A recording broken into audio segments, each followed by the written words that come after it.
نحمد علی رسولہ الکریم اما بعد فاعوذ باللہ من الشیطان الرجیم بسم اللہ الرحمن الرحیم۔ نیو ایئر، سال کے جانے کا غم منائیں کہ سال کے آنے کی خوشی منائیں؟ جانے والا تو جا رہا ہے، آنے والا بھی آئے گا اور چلا جائے گا۔ سال یا ایئر کیا ہوتا ہے؟ سال مہینوں پر مشتمل ہوتا ہے، مہینے ہفتوں پر مشتمل ہوتے ہیں، ہفتے دنوں پر مشتمل ہوتے ہیں، دن گھنٹوں پر مشتمل ہوتے ہیں، گھنٹے منٹس پر مشتمل ہوتے ہیں، اور منٹس سیکنڈز پر مشتمل ہوتے ہیں، اور سیکنڈز لمحات یا پھر ملی سیکنڈز پر۔ تو اصل چیز کیا ہے پھر؟ الآن۔ الآن جو گزر گیا وہ گزر گیا، وہ ہمارا نہیں رہا، وہ پلٹ کے نہیں آ سکتا، اور جو آنے والا ہے وہ ہمارے ہاتھ میں نہیں ہے، ہماری پہنچ سے باہر۔ ہمارے پاس کیا ہے؟ الآن، آج نہیں، اب، یہ وقت جو اس وقت میں اور آپ گزار رہے ہیں، یہ ہے ہمارا۔ اور اس کی مدت کتنی ہے؟ ایک ایک لمحہ، ہر آنے والا لمحہ گزرتا جا رہا ہے اور ہاتھ سے پھسلتا جا رہا ہے اور نکلتا جا رہا ہے، جیسے برف پگھلتی جائے، جیسے برف قطرہ قطرہ بن کے ختم ہوتی چلی جاتی ہے۔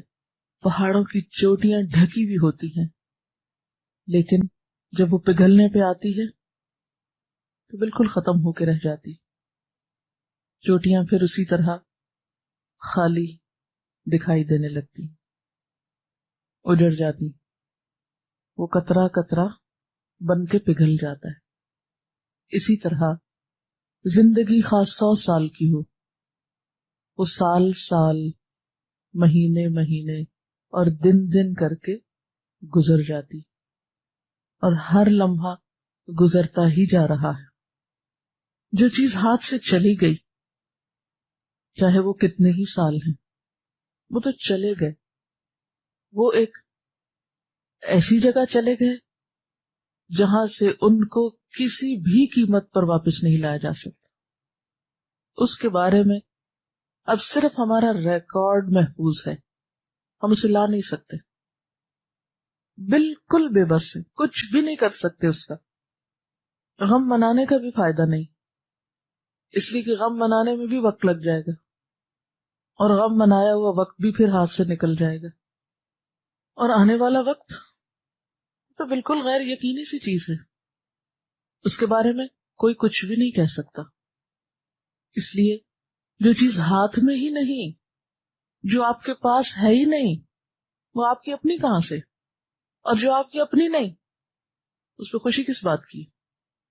جس چیز کے آپ مالک ہی نہیں، جو رزق پر ہے، اللہ چاہے تو دے دے، نہ چاہے تو نہیں دے، اس پہ خوشی کس لیے منا رہے ہیں؟ اصل کرنے کا کام یہ ہے کہ ہم اپنے آج کو دیکھیں، اس وقت کو دیکھیں کہ یہ کس کام میں گزر رہا ہے۔ دنیا کی کوئی بھی چیز وقت جیسی نہیں، یا وقت کسی دوسری چیز سے کمپیئر نہیں کیا جا سکتا۔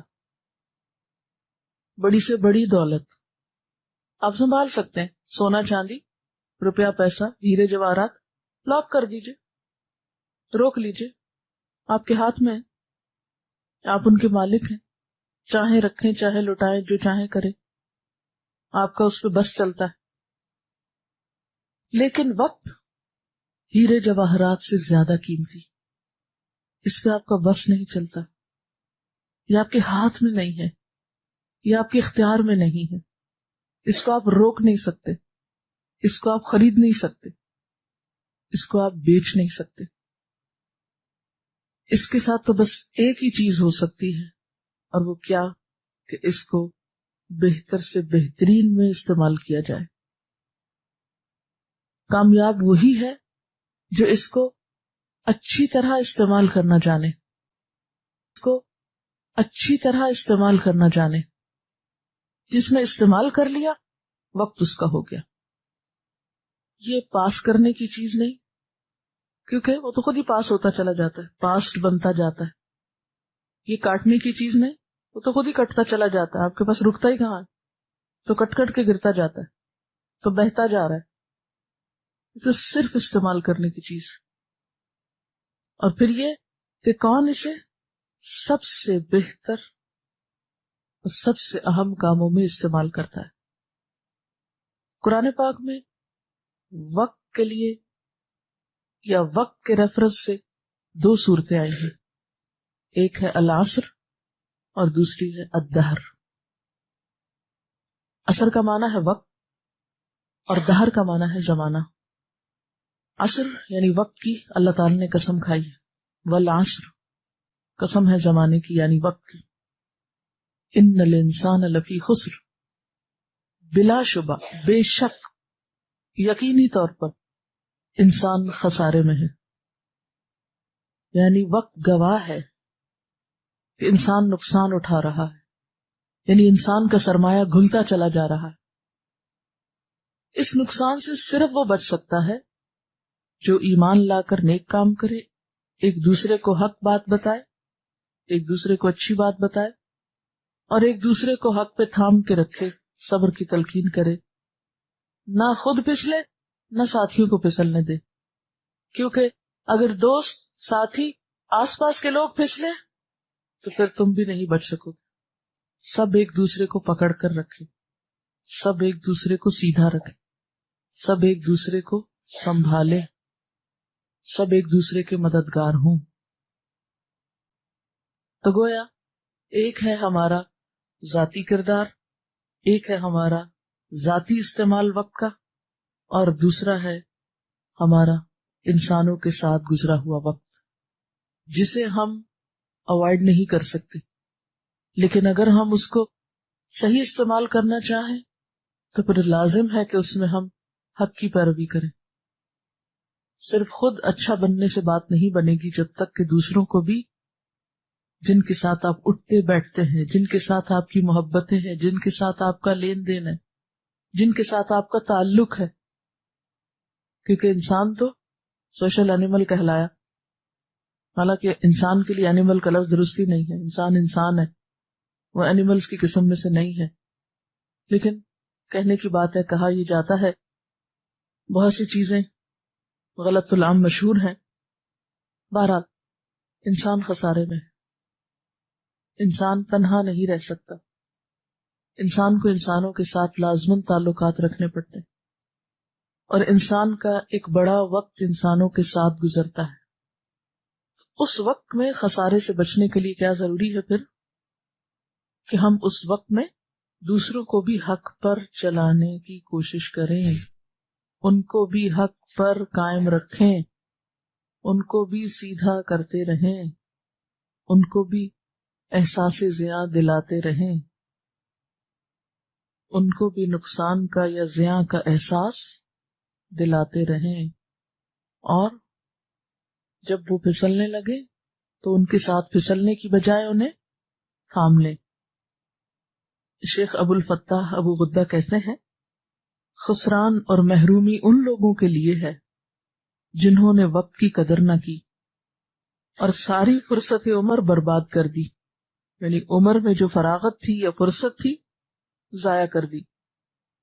عمر انسانی کے لمحات دیکھتے ہی دیکھتے گزر جاتے ہیں اور انسان خالی ہاتھ رہ جاتا ہے.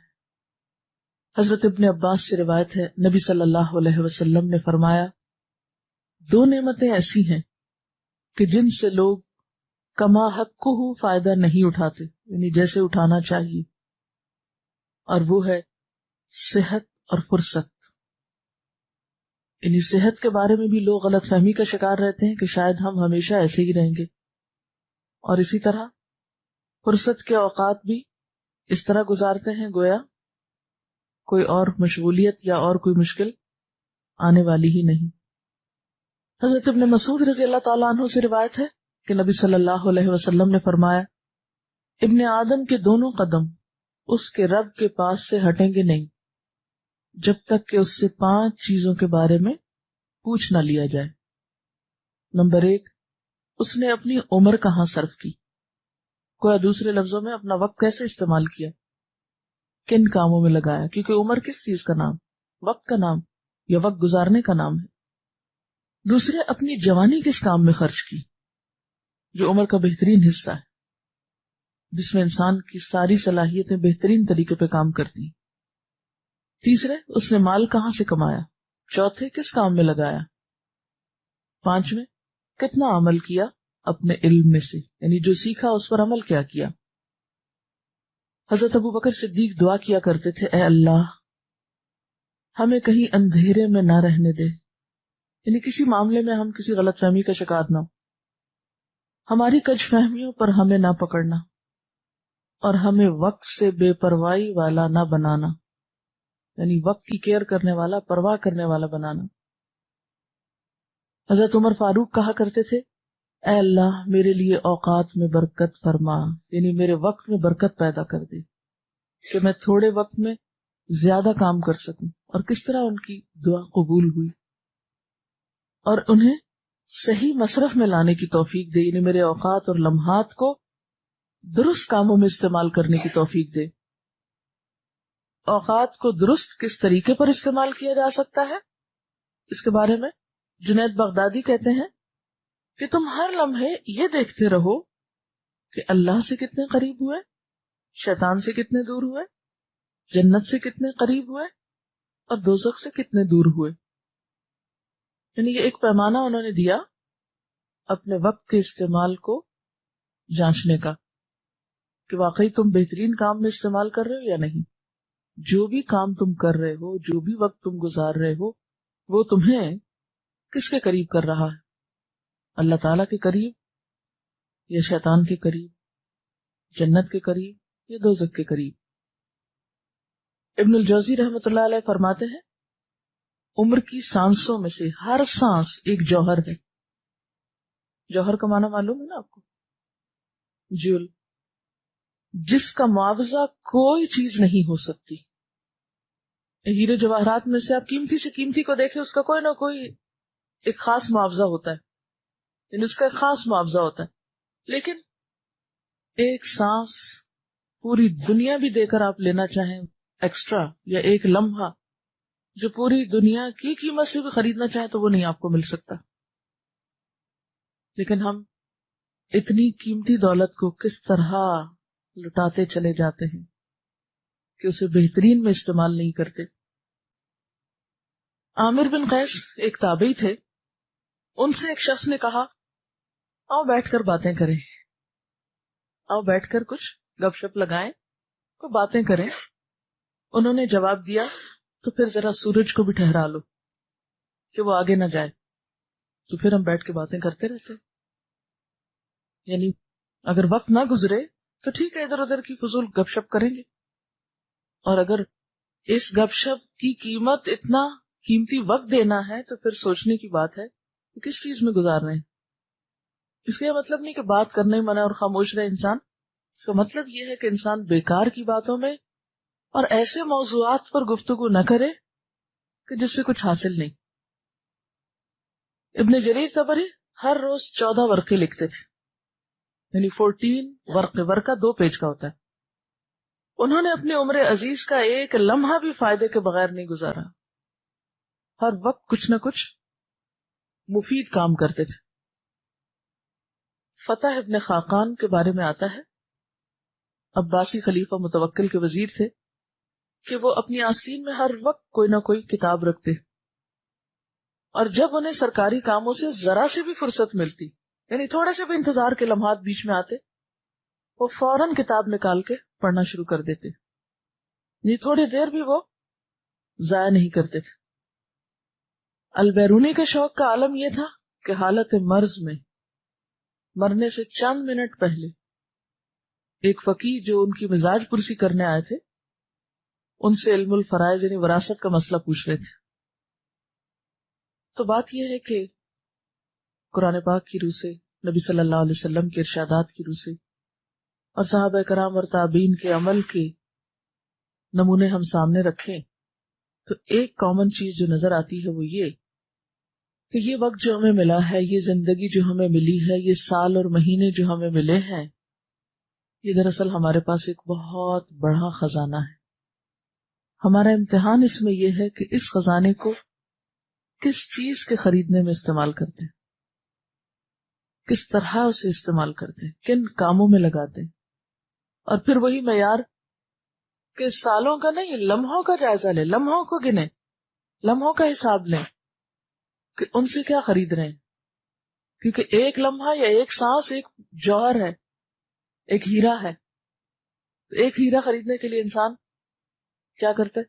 زندگی بھر انتظار کرتا رہتا ہے کہ کچھ پیسے جمع ہو تو کچھ ایسی چیز خریدی جائے. تو اللہ تعالیٰ نے ان سانسوں کی شکل میں ایک ایک سانس ایک ہیرے سے قیمتی، کیونکہ ہیرا بھی پیسے سے مل جاتا ہے، ایک سانس جو چلا جاتا ہے وہ نہیں واپس آتا. یہ دیکھیں کہ اتنی قیمتی چیز کو کس کام میں لگایا جا رہا ہے. اب سوال یہ پیدا ہوتا ہے کہ پھر کریں کیا؟ کیا جانے والے وقت کا افسوس کرتے رہیں، آنے والے کے بارے میں خوش ہوتے رہیں، یا وقت ایک خاص موڑ پر آئے تو اس موقع پر ایکسائٹیڈ ہو جائیں، راتوں کو جاگیں، گھومیں پھریں، شور ہنگامہ کریں، اچھل کود کریں، شغل میلہ کریں؟ اس رویے کو کیا نام دیں گے؟ یا یہ کہ نیا سال آ جائے تو کسی کو کارڈ لکھ کر بھیج دیں اور کارڈ خریدنے میں وقت لگائیں؟ یعنی زندگی کس لیے ہے؟ کیا کل کا دن جو نئے سال کا پہلا دن ہوگا آج کے دن سے کچھ مختلف ہے؟ نہیں، اسی طرح سورج نکلے گا، اسی طرح غروب ہو جائے گا. وہ تو ہم نے نام دیا نا.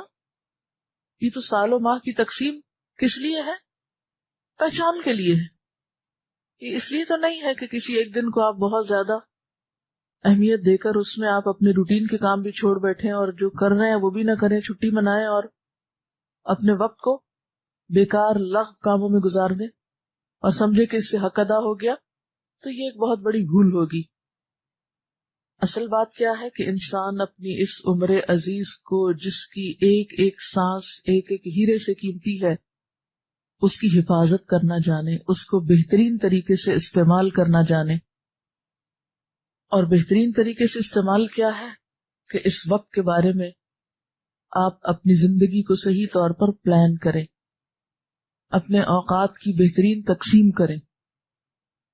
اس کے لیے رہنمائی کہاں سے ملے گی؟ نبی صلی اللہ علیہ وسلم کی سنت سے. آپ صلی اللہ علیہ وسلم نے فرمایا عقل مند شخص کے لیے لازم ہے کہ اس پر جو گھڑیاں گزریں اس میں سے ایک گھڑی ایسی ہو جس میں وہ اپنے رب سے باتیں کرے. ایسی گھڑی جبکہ وہ اپنے رب سے باتیں کرے، مثلا نماز میں، مثلا قرآن کے ذریعے، مثلا دعا کے ذریعے، مثلا تنہائی میں اپنے رب سے گفتگو کر کے. یعنی دن کا ایک وقت کس میں؟ رب کے ساتھ تعلق میں. یعنی وقت کی تقسیم کیسے؟ یعنی اس وقت جو بات میں کر رہی وہ کیا ہے دراصل؟ کہ ہم اپنے وقت کو بہترین طریقے سے کس طرح گزاریں. اس کے لیے کیا ضروری ہے کہ وقت کو بہترین طریقے پر گزارنے کی پلاننگ کریں. اس پلاننگ کے لیے رہنمائی کہاں سے لیں؟ نبی صلی اللہ علیہ وسلم کی ذات سے. آپ نے وقت کی پلاننگ کرنا کس طرح سکھائی؟ ایک عقل مند انسان کی پہچان کیا بتائی؟ کہ اس کی زندگی میں کچھ گھڑیاں ایسی ہوں کہ جب وہ اپنے رب سے باتیں کرے، جیسے نماز ہے، جیسے قرآن ہے، قرآن کی تلاوت، اللہ کا کلام ہے، جیسے دعا ہے، براہ راست اللہ تعالیٰ سے ایک تعلق ہے، اس سے مانگا جا رہا ہے. اور اسی طرح انسان کی جو کیفیات ہیں، انسان کے اوپر جو مشکلات آتی ہیں، ان سب میں اللہ تعالیٰ سے ایک خاص طرح کا رجوع کرنا اور اس سے اپنے احساسات یا اپنے خیالات کو شیئر کرنا اور اللہ تعالیٰ کو اپنی رودات سنانا.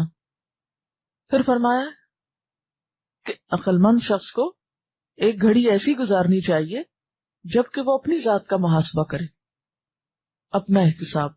جیسے قرآن پاک میں آتا ہے وَلْتَنْظُرْ نَفْسٌ مَا قَدَّمَتْ لِغَدٍ. اپنے احتساب میں کیا سوچا جائے کہ میں اپنی کل کے لیے کیا کر رہا ہوں. آج کے لیے تم بہت کچھ کر رہے ہیں، کل سے مراد یہاں آخرت. یعنی احتساب میں یا احتساب نفس میں نمبر 1 سوال کہ اپنی کل کے لیے کیا کر رہا ہوں، اپنی آخرت کے لیے سنوارنے کے لیے کیا کر رہا ہوں. کیونکہ دنیا کیا ہے؟ آخرت کی کھیتی ہے. جو یہاں کریں گے وہ کل کاٹنا پڑے گا. کیونکہ بہت سے لوگ بڑے بڑے کارنامے کرتے رہتے ہیں اور وہ سمجھتے ہیں، مطمئن ہوتے ہیں کہ بہت اچھا کر رہے ہیں، لیکن قرآن میں ان کے بارے میں کیا فرمایا گیا؟ قُلْ هَلْ نُنَبِّئُكُمْ بِالْأَخْسَرِينَ أَعْمَالًا الَّذِينَ ضَلَّ سَعْيُهُمْ فِي الْحَيَاةِ الدُّنْيَا وَهُمْ يَحْسَبُونَ أَنَّهُمْ يُحْسِنُونَ صُنْعًا. کیا ہم بتائیں تم کو کہ اعمال کے اعتبار سے سب سے زیادہ خسارے میں کون ہے؟ وہ لوگ کہ جن کی ساری کوششیں دنیا کی زندگی میں گم ہو کے رہتی، وہ سب کچھ صرف آج کے لیے کرتے ہیں، کل کو بھولے ہوئے ہیں. اور اس کے ساتھ یہ مشکل کہ وَهُمْ يَحْسَبُونَ، وہ یہ سمجھتے ہیں أَنَّهُمْ يُحْسِنُونَ صُنْعًا، کہ وہ بہت اچھے کام کر رہے ہیں. تو اپنی ذات کے محاسبے میں نمبر 1 کل کے لیے کیا کر رہے ہیں، نمبر 2 میرے فرائض کون کون سے ہیں اور کیا میں نے ان کو ادا کیا. اپنی عبادات کا محاسبہ کریں کہ کیا وہ سٹینڈرڈ کی ہیں، کوالٹی کی ہیں. اپنے معاملات یعنی انسانوں کے ساتھ جو حقوق ہیں ہمارے، وَإِنَّ لِنَفْسِكَ عَلَيْكَ حَقٌّ وَإِنَّ لِزَوْجِكَ عَلَيْكَ حَقٌّ وَإِنَّ لِزَوْرِكَ عَلَيْكَ حَقٌّ، یعنی اپنے نفس سے لے کر شوہر، بیوی، والدین، رشتہ دار، ہمسائے اور دیگر انسانوں کا حق. کون بیمار ہے، کون مدد کے لائق ہے، ضرورت مند ہے، حاجت مند ہے. پھر اسی طرح اپنی عادات اور اپنے اخلاق کا جائزہ. احتساب نفس میں اور کیا چیز؟ اپنی زبان کو دیکھے، زبان کی جو خرابیاں ہوتی ہیں ان کے بارے میں احتساب اور جائزہ کہ کیا میں نے جھوٹ چھوڑ دیا، کیا میں نے چغل خوری چھوڑی، غیبت چھوڑی، طعنہ زنی چھوڑی، فضول لغویات میں وقت گزارنا چھوڑا. پھر اسی طرح اپنے مال کے بارے میں سوچے، مال کہاں سے آ رہا ہے، کس چیز پہ لگ رہا ہے، کہیں اسراف تو نہیں ہو رہا، کہیں فضول خرچی تو نہیں ہو رہی. یعنی جو کچھ بھی ہمیں ملا ہے اپنی ذات کے محاسبے میں، نہیں ہر وہ چیز جو ہماری ذات سے متعلق ہے، چاہے وہ انسان ہے، چاہے وہ ہمارے پاس جو بھی چیزیں ہیں، یا پھر ہمارے اخلاق اور عادات ہیں، ان سب چیزوں کا محاسبہ. پھر فرمائے کہ ایک ایسی گھڑی جبکہ وہ خدا کی تخلیق میں غور کر رہا ہو، یعنی کائنات میں غور و فکر، اس کے لیے بھی وقت نکالنا چاہیے. اس کے لیے خواہ تھوڑا سفر کرنا پڑے، خواہ تھوڑا کمرے سے باہر نکل کر آسمان اور زمین کو غور سے دیکھا جائے، یا کوئی کتابیں ایسی پڑھی جائیں، یا کسی میوزیم میں یا کسی لیبارٹری میں یا کہیں بھی ایسی جگہ جہاں اللہ تعالیٰ کی تخلیق پر غور و فکر ہو سکتا ہو، تو زندگی میں اس کے لیے بھی وقت نکالا جائے. کیونکہ کائنات میں غور و فکر کے ذریعے انسان جتنا اللہ کے قریب پہنچتا ہے اتنا شاید ہی کسی اور چیز سے پہنچتا ہو. اور یہ اللہ کی پہچان ہی کا ایک ذریعہ ہے. خالق کو اس کی تخلیق کے ذریعے پہچانا جاتا ہے. اور ایسی گھڑی جب کہ وہ کھانے پینے کی ضرورتوں کے لیے وقت نکالے، یعنی اپنے آپ کو بھی فراموش نہ کرے، اپنی ضروریات کو پورا کرے آسان طریقے سے. اتنا سونا کہ جس سے کام میں بہتری آئے، سستی اور کاہلی نہیں. اتنا کھانا کہ جس سے طاقت آئے، نشاط آئے، سستی نہیں. اسی طرح نہانا دھونا، پرسنل ہائیجین، ان سب چیزوں کو عبادت سمجھ کے کرے. اور ان کاموں کے کرنے کے بعد اگر پھر بھی وقت بچ جائے، یہ ساری ذمہ داریاں پوری ہو جائیں اور آپ سمجھیں کہ آپ فارغ ہو رہے ہیں، تو اسلام میں فراغت کا کانسیپٹ کیا ہے؟ وَإِذَا فَرَغْتَ فَانْصَبْ وَإِلَىٰ رَبِّكَ فَارْغَب. ہمارے دین میں فراغت نام کی کوئی چیز نہیں کہ اب میں فارغ ہوں. مومن فارغ نہیں ہوتا کبھی بھی. فارغ ہونے کا دوسرا مطلب کیا ہے؟ وقت ضائع کرنا، وقت کا بیجا استعمال. اگر ایسا وقت ہو کہ جس میں آپ ایکٹیولی کوئی کام نہ کر پا رہے ہوں، تو اس صورت میں بھی آپ کیا کر سکتے ہیں؟ ذکر الہی کر سکتے ہیں. آپ کا اپنا کام ختم ہو گیا، آپ کسی اور کی مدد کر سکتے ہیں. آپ کے اپنے ٹارگٹ اچیو ہو گئے، آپ کے اپنے ایمز میں آپ کامیاب ہو گئے، تو اب آپ کیا کریں؟ دوسروں کی طرف نظر ڈالیں. اگرچہ روٹین میں آپ دوسروں کی مدد کرتے بھی ہیں، لیکن اس سے زیادہ پہ چلے جائیں. اپنے رب کی عبادت میں اور کثرت کریں. فَإِذَا فَرَغْتَ فَانْصَبْ، پھر سے تھکائیں خود کو. وَإِلَىٰ رَبِّكَ فَارْغَب، اپنے رب کی طرف رغبت کریں، اس کی طرف رجوع کریں. عموماً جب ہمارے پاس کوئی کام نہیں ہوتا تو ہم بور ہونے لگتے ہیں، پھر ہم اپنے لیے اوٹ پٹانگ مشغلے ڈھونڈتے ہیں جس سے نہ اپنی ذات کو کوئی فائدہ ہوتا ہے نہ انسانوں کو کوئی فائدہ ہوتا ہے. بیکار کے کام کرنے لگتے ہیں. تو زندگی کم تر درجے کے کام کرنے کے لیے نہیں. ہیرے جواہرات سے آپ یا ہیرے جواہرات کے بدلے میں آپ بیکار سنگریزے اور پتھر نہیں لیتے، وہ نہیں خریدتے. کبھی آپ ایسا نہیں کریں گے کہ سونا دے کر مٹی خریدیں. تو وقت تو سونے سے بھی قیمتی، اس کو لگائیں ایسے کاموں میں جس کا نہ دنیا میں کوئی فائدہ ہو نہ آخرت میں کوئی فائدہ ہو. تو اس سے زیادہ خسارے کا یا نقصان کا سودا اور کوئی نہیں ہو سکتا.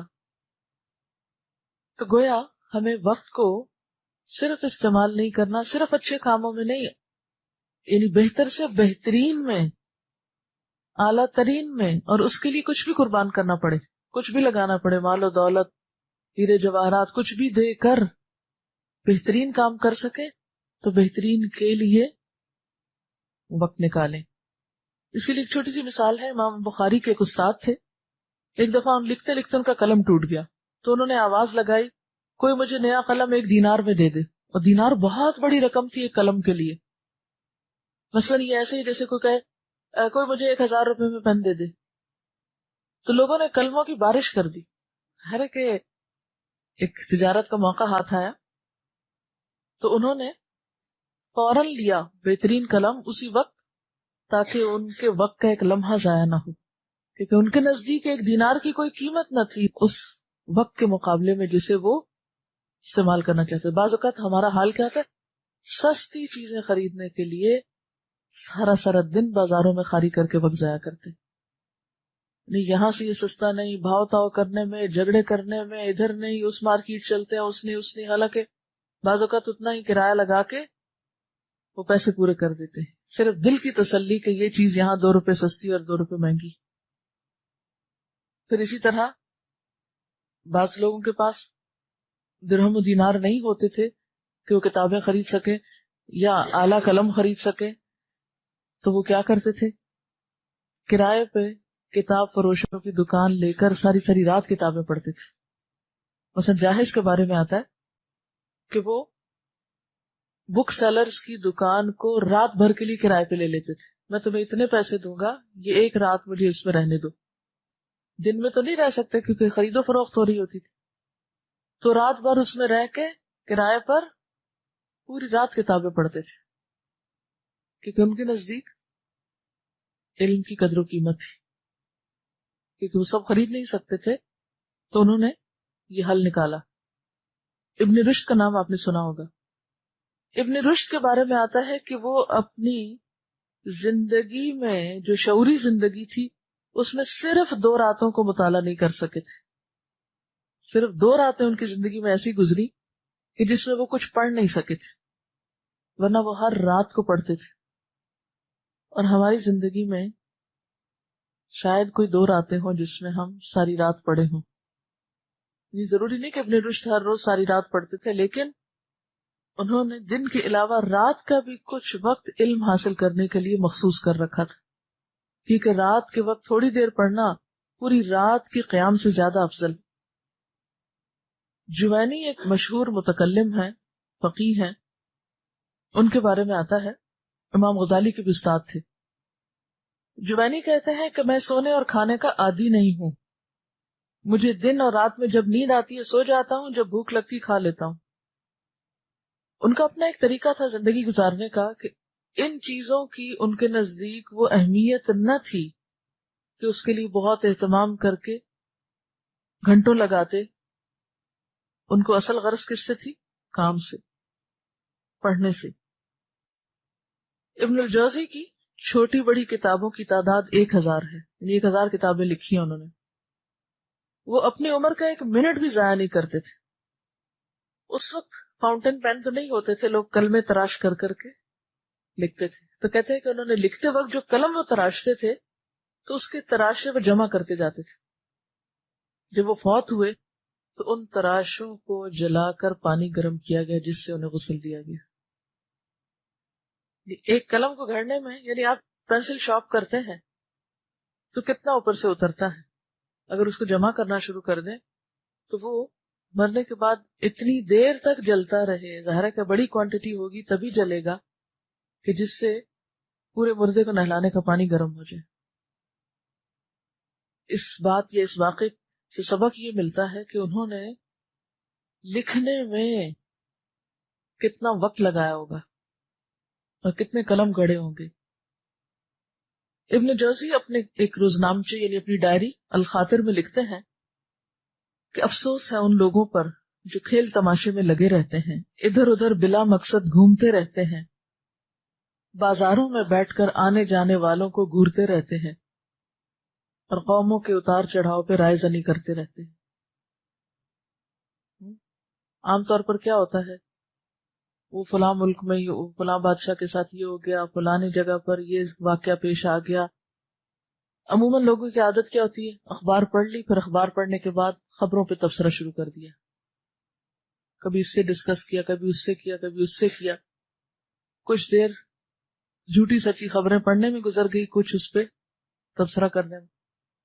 یعنی اس کا یہ مطلب نہیں کہ تبصرہ کرنا نہیں چاہیے، لیکن مومن کی زندگی کا ایک ایک لمحہ قیمتی ہوتا ہے. وہ ہر چیز سے ایک سبق اور عبرت تو لیتا ہے، لیکن بیکار کی ڈسکشن اور گفتگو کے لیے اس کے پاس وقت نہیں ہوتا. اور بہت سی باتیں انسان جب پڑھتا ہے تو اسے پڑھ کر کبھی خود سے بھی ڈسکس کرنا چاہیے، اپنے اندر بھی غور و فکر کرنا چاہیے، کیونکہ کثرت کلام جو ہے، گفتگو کی زیادتی جو ہے، یہ بہت سے اوقات کو ضائع کرنے کا اور برباد کرنے کا سبب ہوتا ہے. جتنی لاتعال باتیں کرتے چلے جائیں گے اتنا ہی وقت نکلتا چلا جائے گا اور آپ کو احساس بھی نہیں ہوگا. آپ دیکھیں کہ ہمارے ٹائم ویسٹرز کون سے ہیں؟ میں سمجھتی ہوں سب سے نمبر 1 ٹیلی فون ہے. ایک ایک کال پہ آپ بعض اوقات 15 منٹ 20 منٹ آرام سے صرف کر لیتے ہیں. پہلے یہ ہوتا تھا کہ کوئی کسی کے پاس جائے اور بیٹھے تو بات کرے، اب یہ کہ جب چاہے فون پر 15-20 منٹ لگا لے، احساس بھی نہیں ہوتا، نہ کرنے والوں کو نہ سننے والوں کو. عموماً ہم جو وقت ضائع کرتے ہیں اس میں کئی اسباب ہوتے ہیں. نمبر 1 تو ذاتی سبب ہے، ہم خود اپنے وقت کی ضائع کرنے کا. ہم خود ہمارے ذاتی مسائل اور ہماری نفسیاتی کیفیات جتنا ان میں الجھا ہوتا ہے اتنا ہم وقت ضائع کرتے ہیں. کوئی نقطہ اندر کھٹک رہا ہے، کوئی خلیج دل میں پل رہی ہے، کوئی سستی ہے، کوئی کمزوری ہے، کوئی کاہلی ہے، کچھ خواہشات نفس ہیں. یہ سب کچھ مل کر وقت کے ضائع کرنے کا سبب ہوتی. کیا ہے؟ پڑھنے کو دل نہیں چاہ رہا، بور ہو رہے ہیں، موڈ نہیں ہے. یعنی سب سے بڑا سبب اپنی زندگی کو ضائع کرنے کا ہم خود ہیں، ہمارا نفس ہے. اور پھر ہم ظلم یہ کرتے ہیں کہ نہ صرف یہ کہ خود اپنا وقت ضائع کرتے ہیں بلکہ دوسروں کو بھی ساتھ کرتے ہیں. مثلا کوئی نقطہ ہمارے ذہن میں اٹک گیا، کوئی جذباتی کیفیت ہم پہ گزر گئی، کوئی رونے کی بات ہے، خود کیسے روئیں ساتھ کسی کو جب تک نہ رلائیں. ہنسنے کی بات، ٹھیک ہے، ہر چیز کا ایک وقت ہوتا ہے، یہ زندگی کا حصہ ہے. یہ نہیں کہا گیا ہمیں کہ نہ ہنسو نہ رو، نہیں. اگر اس وقت ہمارا ہنسنے کو جی چاہ رہا ہے تو پھر ہماری کوشش یہ ہوگی کہ صاحب اپنا کام چھوڑ دیں اور ہمارے ساتھ ہنسے، یا ہم اپنا کام بھی چھوڑ دیں. اگر ہمارا اس وقت رونے کا موڈ ہے تو پھر ہم دوسروں کو بھی کام چھوڑا کے ان کا وقت ضائع کریں گے، یا پھر یہ کہ اپنے فرائض کو چھوڑ کے بیٹھ کے صرف روتے رہیں گے. کام کرنے والا رکھا ہوا ہے اور ہم رو رہے ہیں کیونکہ اس وقت رونا آ رہا ہے. اپنے نفس پہ قابو ہی نہیں ہے، سیلف کنٹرول ہی نہیں ہے، اپنے جذبات کی کوئی لگام ہی نہیں ہے. اپنے آپ کو جب تک خود ہم سیدھا نہیں کرتے، جب تک اپنے اوپر خود قابو نہیں پاتے، کوئی ہم کو سکھا نہیں سکتا، کوئی ہم کو سمجھا نہیں سکتا، کوئی ہم کو بچا نہیں سکتا. سب سے بڑے دشمن ہم نمبر 1 اپنے آپ کے خود ہیں. اچھا، بعض اوقات ہمیں ہر وقت نئے نئے تجربے کرنے کا، نئے نئے ایکسپیرینس کرنے کا، نئی نئی چیزیں بیکار کی جاننے کا بہت شوق ہوتا ہے. یعنی کوئی ایک کام نہیں زندگی میں لگ کے کریں گے، کبھی یہ کر لیا کبھی وہ کر لیا. اچھا وہ کیا کر رہا ہے، اپنے کام سے کوئی غرض نہیں. اچھا یہ کیا کر رہا ہے، وہ کیا کر رہا ہے، وہ کیا کر رہا ہے. دوسروں کے اوپر تجسس، اپنی عقل استعمال ہی نہیں کی، دوسروں کے کام میں دخل اندازی. راہ جاتے دوسروں کو کام چھڑا کے ان کو ڈسٹرب کر کے، پھر یعنی نہ اپنے وقت کی قدر ہے نہ کسی اور کے وقت کی قدر ہے. پھر اسی طرح پاپولیرٹی کا بڑا شوق ہوتا ہے بعض اوقات ہمیں، کہ ہم سب میں ہر دل عزیز ہو جائیں، مقبول ہو جائیں، سب ہمیں چاہیں. اس کے لیے الٹی سیدھی حرکتیں کریں گی. پھر اسی طرح پرفیکشنسٹ کہلانے کا شوق ہوتا ہے.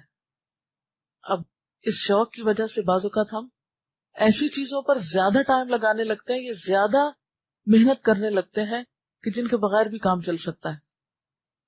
ٹھیک ہے، کام کو درست کرنا چاہیے، اس میں پریسیژن ہونی چاہیے، اس کا حق ادا کرنا چاہیے، لیکن بعض اوقات ہم اس میں بھی حد اعتدال سے بڑھنے لگتے ہیں، جس کے نتیجے میں کوئی کام پھر ہمارا مکمل ہو ہی نہیں پاتا. ہم اس کی وجہ سے اور بہت سے اہم کاموں کو بھول جاتے ہیں. پھر ہر کام اپنی مرضی سے کرنا، اپنے طریقے پہ کرنا، اپنی صلاحیت اور قابلیت کا لوہا منوانا. مثلا ہم عورتوں کو عادت ہوتی نہیں یہ سرونٹس کیا برتن دھوئیں گے، جیسے برتن میں دھوتی ہوں ویسا تو کوئی دھوتا ہی نہیں. جو صفائی مجھے آتی ہے وہ تو زمانے میں کسی کو نہیں آتی. ہر عورت یہی سمجھتی.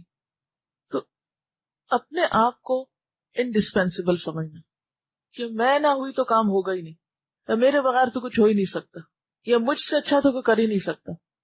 اور اس شوق میں یعنی خود کو منوانے کے شوق میں پھر بہت سے کام بیکار کے اپنے ذمہ لے لینا، یا اپنی صلاحیتوں کو کم درجے کے کاموں اور چیزوں میں ضائع کرتے رہنا.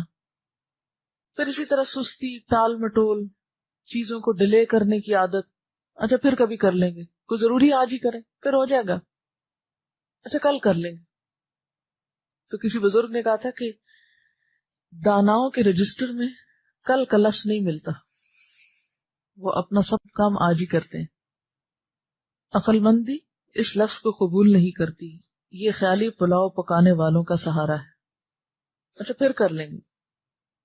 پھر اسی طرح کاموں کو ادھورا چھوڑ دینا. اچھا بعض کام جب ہم ادھورے چھوڑتے ہیں تو پھر دوبارہ کہاں سے کرنے پڑتے ہیں، شروع سے کرنے پڑتے ہیں، اس میں بھی وقت ضائع ہوتا ہے. پھر کچھ وجوہات جو ہیں وہ معاشرے کی طرف سے ہوتی، ہماری کچھ رسم و رواج، کچھ طور طریقے ایسے ہیں جن میں ہم بندھے ہوئے ہیں، جکڑے ہوئے ہیں. مثلا آپ کسی میت پہ چلے جائیں، چاہے وہاں کچھ نہ کریں، گھنٹوں بیٹھے رہیں. کسی شادی پہ چلے جائیں، انتظار کرتے رہیں، ابھی بارات آئے گی، ابھی فلاں آئے گا، فلاں آئے گا، پھر کھانا لگے گا، پھر کھانا کھایا جائے گا، پھر کھانا کھا کے جو گپ شپ شروع ہوتی ہے اس میں تو رات ختم ہو جائے، لیکن ہمارے شوق کی کوئی انتہا نہیں ہوتی. تو ہمارا جو معاشرتی سیٹ اپ ہے یا طریقہ کار ہے وہ ایک بہت بڑا سبب ہے اوقات کو ضائع کرنے کا، کیونکہ ہمارے معاشرے میں عمومی طور پر وقت کی کوئی قدر و قیمت نہیں ہے، نہ اپنے کی نہ کسی اور کی. اور مثلا شادیوں میں کیا ہوتا ہے، بیٹھے ہیں آپ گھنٹوں انتظار میں، معلوم نہیں کس کے، ہاتھ پہ ہاتھ دھرے بیٹھے ہیں بیٹھے ہیں بیٹھے ہیں. کچھ لوگ تو بےچارے صرف چپ کر کے بیٹھے ہی ہوتے ہیں اور کچھ بھی نہیں کرتے، ذکر بھی نہیں کرتے. ان پر تو اور ترس آتا ہے. کاش انہیں پتا ہوتا کہ ایک ایک لمحہ جو یہ گزار رہے ہیں یہ ان کو خسارے ہی کی طرف لے جا رہا ہے. یہ کون سی دولت ضائع کر رہے ہیں جو کبھی واپس نہیں آئے گی. پڑھنا لکھنا یا کوئی اور مفید کام کرنا کہ کسی کو کوئی اچھی بات بتانا، یہ تو بہت دور کی بات ہے. تو یہ جو انتظار کے لمبے طویل اوقات ہیں، چاہے وہ بس سٹاپ پر ہو، چاہے وہ گھر میں کسی کا ہو رہا ہو یا کسی بھی جگہ پر، انتظار کا وقت گزارنا یا انتظار کے لمحات استعمال کرنا ہمیں بالکل نہیں آتا. تو جو شخص اپنے مختلف چیزوں میں، کیونکہ اب ہم سارا سیٹ اپ تو نہیں بدل سکتے، کیسے آپ معاشرے کو ایک اوور نائٹ چینج لا سکتے ہیں اس میں، تو وہ تو نہیں تبدیل ہو رہا، تو آپ کو خود ہی تبدیل ہونا ہے. آپ کو اب سوچنا ہے کہ آپ اپنے ان اوقات کو کس طرح استعمال کریں.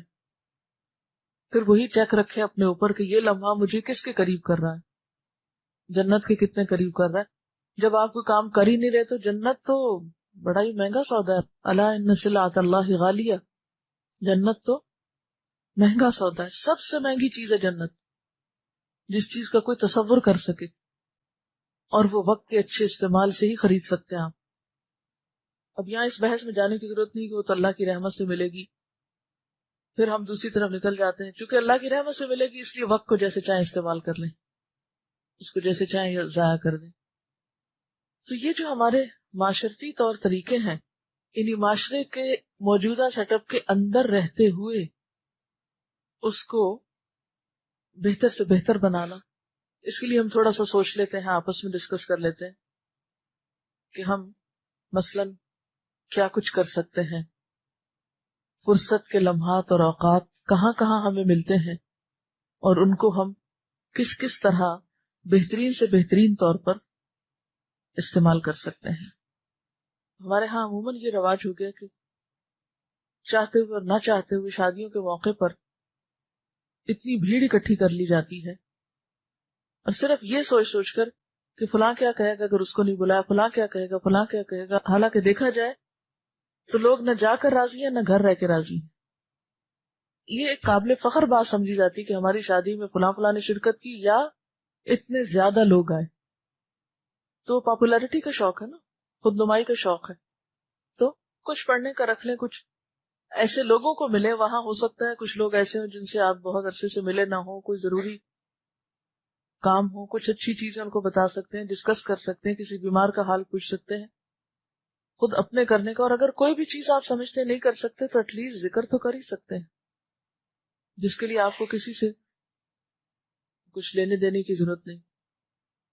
سب سے پہلا کام تو آپ یہ کریں کہ اپنی پرائرٹیز مقرر کریں۔ اگر آپ وقت بچانا چاہتے ہیں اور بہترین استعمال کرنا چاہتے ہیں تو اپنی پرائرٹیز کی لسٹ بنائیں۔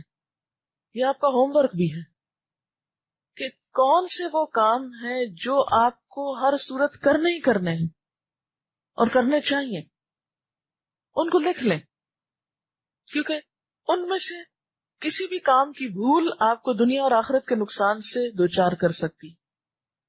وہ کون سی چیزیں ہیں جو آپ کے اوپر فرض کے درجے میں ہیں، جو آپ کے اوپر ایک ذمہ داری کی شکل میں، اور ان کی پھر کچھ ڈیٹیلز بھی لکھ لیں، آئندہ کی پلاننگ اور اپنے پروجیکٹس۔ پھر آپ دیکھیے کہ اپنے جو بھی ایمز ہیں یا جو بھی آپ کے آبجیکٹیوز ہیں ان کو اوقات کے ساتھ باندھیں، یعنی صرف ایمز یا پرائرٹیز کو نہیں رکھیں بلکہ یہ بھی دیکھیں کہ کون سا کام کس وقت میں کرنا ہے اور پھر کون سا کام کس وقت تک کرنا ہے۔ یہ بھی بے حد ضروری، یعنی دو طرح سے، ایک تو وہی جو پہلے تقسیم میں نے آپ کو بتائی جو نبی صلی اللہ علیہ وسلم نے ہمیں دی کہ ایک وقت عبادت کے لیے، ایک وقت کائنات میں غور و فکر کے لیے، ایک وقت کھانے پینے کے لیے وغیرہ وغیرہ۔ تو اسی طرح آپ کیا کریں کہ جو بھی آپ کے مثلاً عبادت کے اوقات ہیں یا آپ کے دیگر کاموں کے، تو اپنے کچھ ٹائم ٹیبلز بنائیں۔ یعنی ٹائم ٹیبل کا تصور کیا ہے، صرف اسکول کالج کے لیے، طالب علم کے لیے ہوتا ہے ٹائم ٹیبل، حالانکہ ہر انسان کو ایک ٹائم ٹیبل بنانے کی ضرورت ہے۔ ترجیحات مقرر کریں، اپنا ڈیلی کا ایک ٹائم ٹیبل بنائیں، صبح کیا کرنا ہے، دوپہر کیا کرنا ہے، شام کیا کرنا ہے، سونے سے پہلے کیا کچھ پورا کرنا ہے۔ پھر اسی طرح ویکلی بنائیں کہ ویکنڈز پہ آپ کو کیا کرنا ہے۔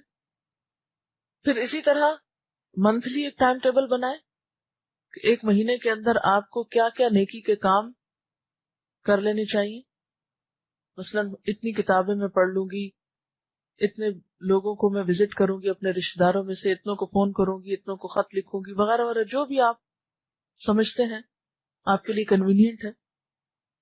پھر اسی طرح اپنی سالانہ پلاننگ بھی کریں، مثلاً اپنے ایک کورس کی پلاننگ کریں۔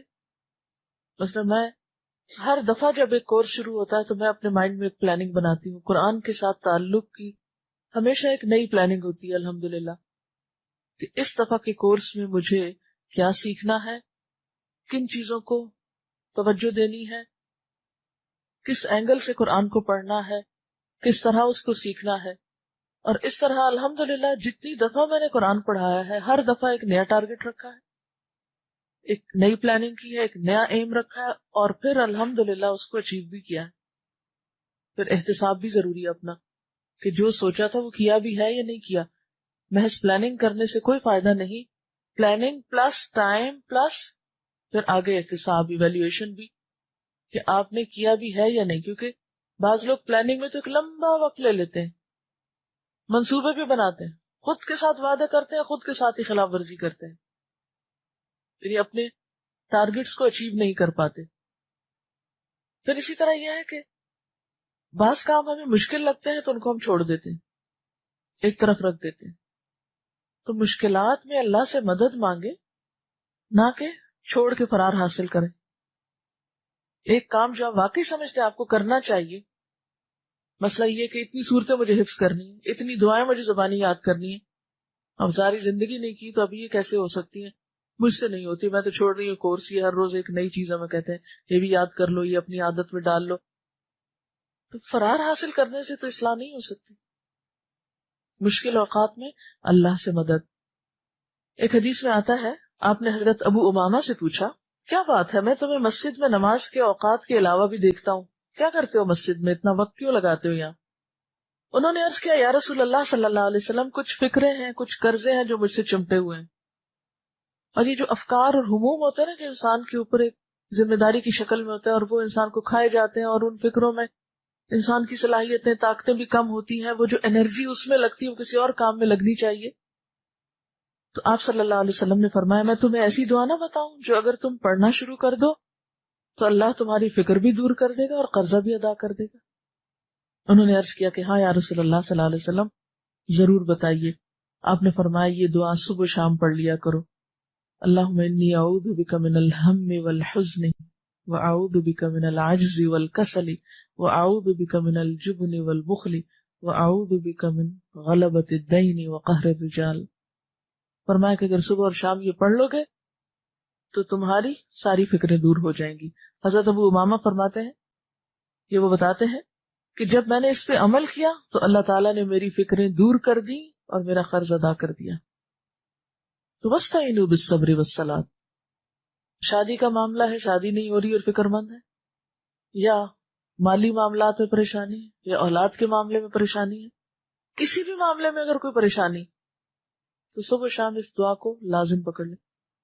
کتنی دیر لگتی ہے اسے ایک دعا کو مانگنے میں؟ تو آپ نے ان کا سارا وقت بچا دیا نا, کہ یہ جو نماز کے اوقات کے علاوہ تم بہت دیر تک یہاں رہتے ہو, فکر مند رہتے ہو, پھر کبھی کچھ پڑھتے ہو کبھی کچھ. تو جب تک ایک کام کا طریقہ نہیں آتا ہوتا نا, یہ ٹارگٹ پتہ نہیں ہوتا, یا وہ ذریعہ نہیں معلوم ہوتا کہ کس طریقے سے کون سا کام کرنا ہے, تو وہ جہالت والی بات پر انسان ادھر ادھر ہاتھ پاؤں مارتا رہتا ہے. اسی طرح حضرت جویریہ رضی اللہ تعالیٰ عنہا جو ہے, وہ مصلی پہ بیٹھی تھی, آپ صلی اللہ علیہ وسلم نماز کے لیے نکلے, وہ بیٹھی تھی, آپ واپس آئے تو بیٹھے, پوچھا تم اس وقت سے یہیں بیٹھے؟ کہا میں اس وقت سے یہیں بیٹھی. فرمایا کہ 4 کلمات ایسے ہیں, اگر تم 3 دفعہ کہو تو تمہیں اس سارے وقت میں جو کچھ تم نے کیا اس سے زیادہ اجر مل جائے گا. اور پھر آپ نے ان کو وہ کلمات سکھائے, سبحان اللہ وبحمدہ عدد خلقہ ورضا نفسہ وزنۃ عرشہ ومداد کلماتہ.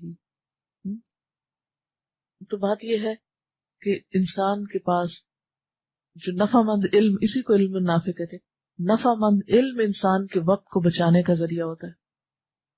یعنی اس کا مطلب نہیں کہ زیادہ دیر بیٹھ کے عبادت نہیں کرنی چاہیے, لیکن ہر انسان کی زندگی اتنی مصروف ہے, اتنے کام ہوتے ہیں کہ بعض اوقات انسان کی حسرتیں ہوتی ہیں زیادہ دیر بیٹھ کے عبادت کرنے کی, وہ کر نہیں پاتا, پھر ایک گلٹ پیدا ہو جاتی ہے اندر, ہائے فلاں تو ایسے اور ایسے کرتا ہے, میں تو کر ہی نہیں پاتا. تو پھر ایسی چیزیں اور ایسے طریقے موجود ہیں کہ جس سے انسان اپنی وہ ایک نفسیاتی تسکین کا سامان کر سکتا ہے. پھر اسی طرح یہ ہے کہ ہر چیز میں پرفیکشن کی طرف مت جائیں. پھر اسی طرح اپنے اوپر جبر کرنا سیکھیں, کچھ کام اپنے سے کرانا سیکھیں. جب تک آپ اپنے آپ سے خود کام نہیں کرا سکیں گے, آپ بہت سے مفید اعلیٰ ترین جس میں بہت بڑے درجے ہیں انسان کے لیے, وہ نہیں کر سکیں گے. لیکن اگر آپ اعلیٰ درجوں کے طلبگار ہیں تو کچھ کام اپنے آپ کو کرانے ہی پڑیں گے, اور اس پر کروا لیجئے کہ نہیں اے نفس, یہ تو کرنا ہی کرنا ہے, بھاگ کے کہاں جانا ہے, یہ نہیں چھوڑ سکتے, یہ تمہیں یہی کرنا ہے. کڑوا گھونٹ بھریں اس پر, اپنے آپ کو تیار کریں, اپنے مائنڈ کو, اپنی سوچ کو, اپنے ذہن کو, اپنی پوری شخصیت کو اس طرف موڑیں. اسی طرح کچھ لوگ کرتے کچھ نہیں لیکن مصروف بہت نظر آتے ہیں, اس عادت کو چھوڑ دیجیے.